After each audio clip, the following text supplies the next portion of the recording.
Mak Deku iki padet song. Alon to dhisik, heeh iki sik limbo. Tenang Mak De, tenang. Kok tak kei pokoke. Nggih lho, dingehi lho, Dik. Tak kei. Yo yo. Yoga 3 jaman ya Pak Murani karo Pak Jito lho. Menangi pirang jaman ket zaman Ramayana nganti pari kesit tok kuwi. Alhamdulillah tasik diparingi sehat walafiat. Sing diderekne niku saestu lho, Mbak. Pripun? Dalang kondang-kondang ning nggih kathah sing pun sedo. Swargi Pak Dikno lho, kurang kondang piye? Mas Anung swargi lho, kurang kondang piye? Bareng awake dhewe wis rasa kondang-kondang ritek penting awet urip ya. Nggih, karek awet urip sehat kathah rezekine ge laris. Rasa nemen-nemen ning ngongso, heeh. Ngeten lho, Mbak, prinsipe orang hidup, Pak. Hidup itu adalah ya toh. Hidup itu adalah wong urip ku ora usah ngongso-ngongso.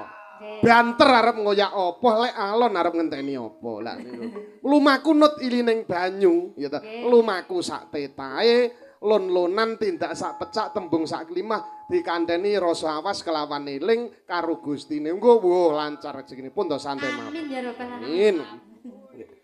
Pun to. Amin. Ya lho, tak pancing ngono ra ndang ngono Pak Kacil. Ya, bawane podang kune. Nenung. Nadyan wujud temong peksi. Sing nipong, multifungsi. Neng pawon jumuk gelas karo garpu. Nyuwun gelas karo garpu. Ayo, pokoknya kowe sesuk. Oh, njuluk gelas karo garpu. Abah arep ngombe jamu. Lah tak kira arep nyapa. Jenengan terus nih, Mbak. Lho, doku loro lho, Mbak, sumpah. Lho. Aku yo ora nambah-nambahi lho. Gowo digedhi ning lho. Lah nek kok tidai kono. Lah sing nipong niku wingi nakoni bocah ya neng to sing duwe mek siji ngono ki ya neng. Yo. Sapa to jenenge Muhammad Sumiati Dik iki? Kok yo mentol. Bala di jalan duwi. Heeh. Neno.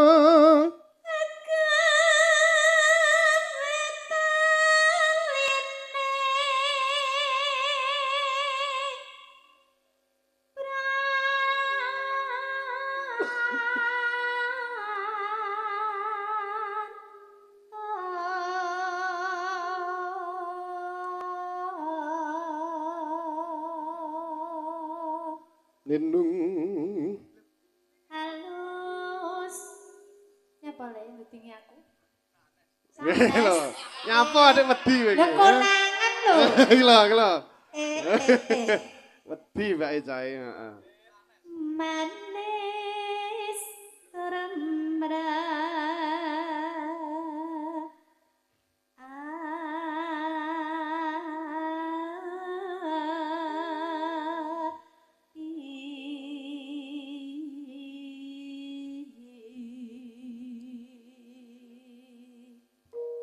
Biasane sing demungi karo liyer-liyer ngono sing mlirik iki karo gedek-gedek. Engko lek wis patet songo gek metu lagune Bengawan Sore no nabuhe karo geleng-geleng ngene. Po enakno sajake. Bengawan Sore ra melu. Lah iki lho. Bengawan Sore dak melu kok. Sing nipung makane malih lemah. Layak to lek mau tak kok ternyata kok beda bocah iki. No. Ternyata dan ternyata. Sing nipung lempah, heeh. Ja. Ndi ta sing nipungmu balik purung ta? Oh, belum. Engko disuk. Wedi kula tempawan disugokne pawonan nang ibu-ibu kengko. Nggih urup-urup. Lah iki lho nyamri lho.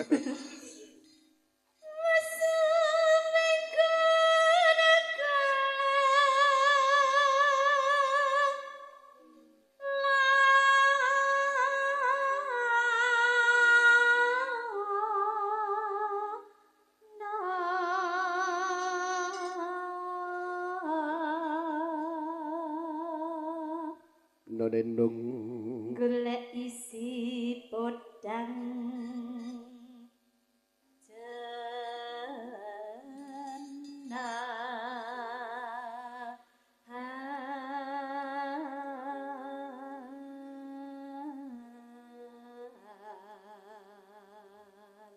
Matur nuwun ya to cah bagus, tak dongakne nek amur aming siji. Lagi yo mentolo tenan iki mau Mas. Ya tenan Mbak, aku pengen nambah-nambahi lagi lho ya. Aku rung jamu. Tak piro. Gus, kowe ndak kesel apa cikal? Tak kesel tak gek ning korene munggah. Tak dulang jamu. Kuat marai. Wah, kowe lek tas ngombe iki. Oh, jangan tanya. Jangan tanya pokoke. Iki lho, kok Malang lho, tak gawa semene iki bayah jan. Pokoke. Ora ndelok. Sing penting lek maca karo bismillah. Lek ngudek karo ngiwa.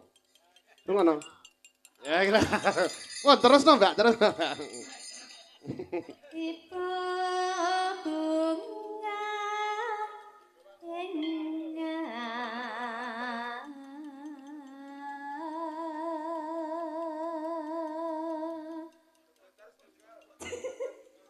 Kaya guyu lho.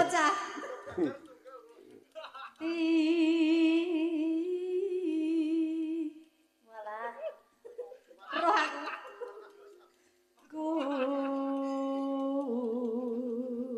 Gregene tak kapyuk lho kowe ngono.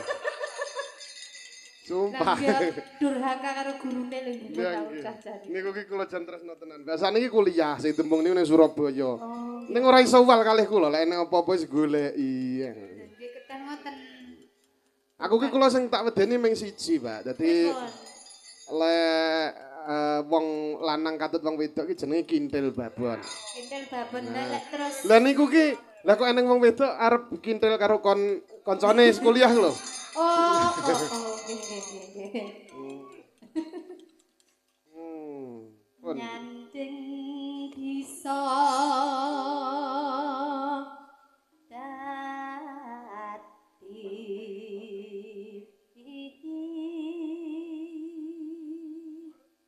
sendang turu yo.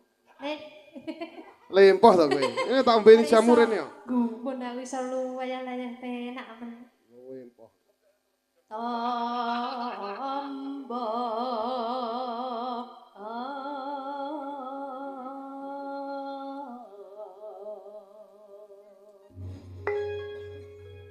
Wah, sing ngegongi karo siter bareng, Mbak. Jan enak. Celing. Multi talenta. Jan. Esuk awan ning omah wis ora krasan.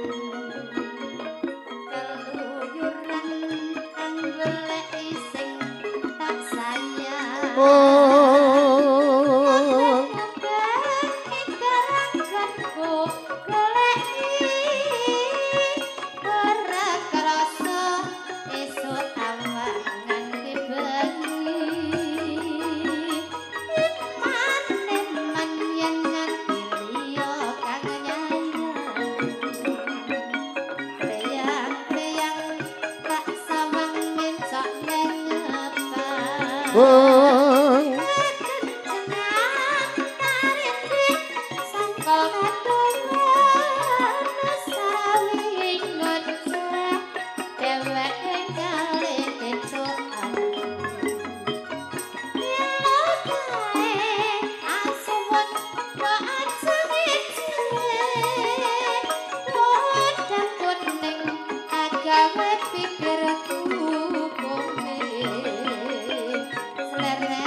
Matur sembah nuwun. Nggih. Nggih pinarak. Engko